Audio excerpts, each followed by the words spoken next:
Hello and welcome. Today I'm talking about camcorders and cameras. So a lot of times people ask me the question because I do a bit of photography. People tend to ask me, "Oh, what camera should I buy?" I don't know, recording a sports event or something. So along them lines, I normally go through and think of myself, okay, if I'm new to cameras and camcorders and recording, I want to select something that the person using it is going to find comfortable to use and easy to use, because you can't be asking someone to learn a new technique about ISOs, apertures, and shutter speeds. They just want to open a camera and start shooting. So it's all perception. What I'm going to do is quickly show you a few options for camcorders, and this will help you kind of gauge what you want from the camcorder, because it's important to know what do you want to be able to film. How dedicated are you for editing? For example, do you just want to shoot something and then play it back?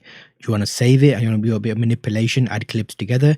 Is one camera enough, or do you want multiple angles? Because sometimes people see videos and think, oh, that looks really good. But then when you come to film it, you actually, in order for it to be that good, you need to be able to edit various angles of cameras together. So if it's a football field, for example, you may want to be able to cover multiple angles. So if you've got three people with cheap camcorders, fine, have them on each end of the goal posts and have someone recording the main person with the ball, and then after editing wise, you can edit the shots in together to make it more interesting. Otherwise, you're going to end up having one angle where you're zooming in constantly and it's going to be very, well, not blurry but not stabilized either. However, my perception of good video will be different to somebody else's perception of good video. If someone shoots a lot on mobile phones, they may be used to that quality and expect other cameras to be similar and not really look at professional grade cameras, for example. So enough of that. Let me show you an example of what I'm talking about. Here is a good option for someone to just point and shoot. It's a Panasonic camera, priced reasonably, £335 in the UK.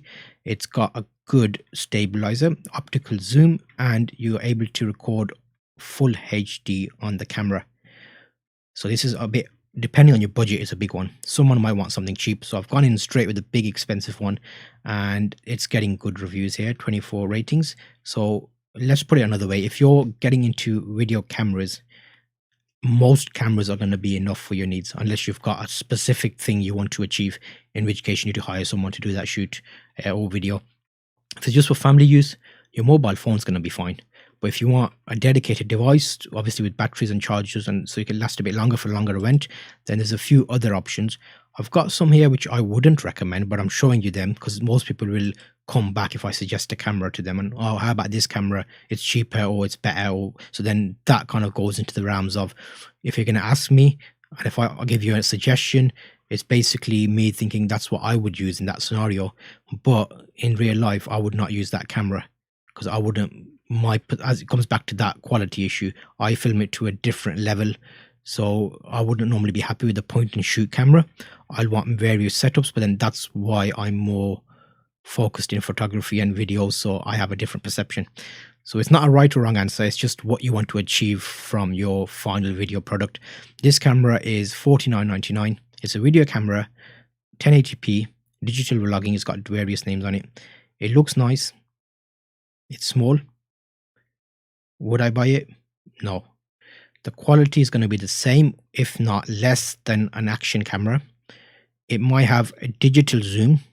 Let me just read this actually. Does it have zoom? Is it digital or is it optical? Okay. Full HD webcam. Yeah, anti-shake, 16 times digital zoom. So see that bit there. You want optical zoom. What digital zoom does, you have a picture. So that's my picture. It's going to keep cropping in on that picture and your quality is going to go. Optical zoom is basically a lens, like a telescope, going closer to the subject, so you're getting better quality. So if you're going to be shooting something at a distance and you zoom in with this camera, the cheap one, it's not going to be great quality at all. That's why it's cheap. There's no optical zoom. I would rather use my mobile phone than buy that camera, because my mobile phone will have better quality, or an action camera. However, action cameras have a wide angle of view. So if I'm recording something far away, I'm going to see the whole pitch, for example. I can't focus and pinpoint like a not character, but a player playing football at that specific time. So that's an option I wouldn't buy, but I'm giving you an idea of a camera that you would and you wouldn't. And then I'll give you a mid-ground. So this one's about £150. It's a Sony HD camera, 30 times optical zoom. So if you're interested in zooming in on something and you're doing a play, for example, so the kids are at school, you want to record a play, you can zoom in on the stage and you'll still get good quality because you're optically zooming. Optically means like wearing glasses. Think of it like that. Digital zoom is basically you're cutting down into the image and you're looking at a little piece of it, not the whole picture. So the whole picture's there, but you're just zooming in a little bit. That little bit's going to be not improved. It's just going to be less quality. So that's another option. So when it comes to entry level home and family video recording, your mobile phone is fine. If you want a dedicated camera, go onto Argos, look for a nice camcorder with optical zoom and the ability to change the battery, because that's going to be a big thing. If you want to record something for a long amount of time, you want to be able to put multiple batteries in there. Quality wise, if it's 1080p, that's fine. 4K is an option at the moment. A lot of people are thinking about it, but remember this: if you have a 4K camera, when you take that video out and you want to process it in your computer, because you'll have to, obviously, if you want to add music on there or make it a bit more fancy, the 4K needs to be edited and your computer needs to be able to handle the 4K footage to process it. So that's something else to keep in mind. Your computer might need to be upgraded, or your laptop, for example. So that's a big factor. If you get a cheap 4K camera, but you also have to spend money to upgrade your computer. For example, I bought a new i7 computer now just to be able to handle bigger files. So you don't have to upgrade other things to be able to look after that footage. So I'm hoping this is a quick video to give you an idea of what camera you should buy. A few options.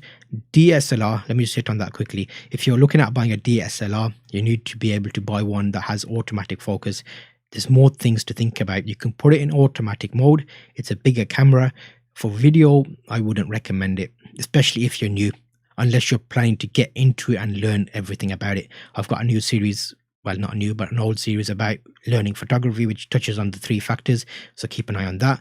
But this is more of an information video about cameras and what to do with cameras and what one to buy, basically. When I say cameras, camcorders for video.